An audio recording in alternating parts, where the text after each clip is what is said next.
IT సేవల సంస్థ విప్రోకు కొత్త సీఈఓగా శ్రీనివాస్ పలియా నియమితులయ్యారు.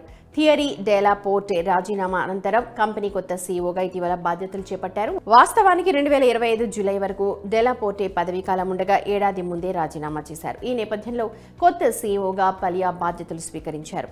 తాజాగా శ్రీనివాస్ వేతనం వివరాలు కంపెనీ సమర్పించిన రెగ్యులేటరీ ఫైలింగ్లో వెల్లడయ్యాయి. విప్రో కొత్త సీఈఓగా ఏడాదికి నగదు రూపంలో గరిష్టంగా $6 మిలియన్ చొప్పున శ్రీనివాస్ పలియా వేతనం అందుకోనున్నారు. అంటే భారత కరెన్సీ ప్రకారం సుమారు 50 కోట్లు అన్నమాట.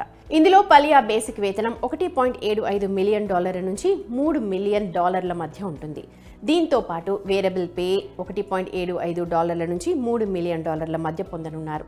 కంపెనీ సాధించిన ప్రగతి ఆధారంగా ఈ చెల్లింపులుంటాయి. అంటే కంపెనీ ఆదాయం, లాభం, బోర్డ్ ఆఫ్ డైరెక్టర్స్ ఆమోదం మేరకు చెల్లింపులుంటాయి. ఇక స్టాక్స్ రూపంలో పలియాకు మరికొన్ని ప్రయోజనాలు లభిస్తాయి.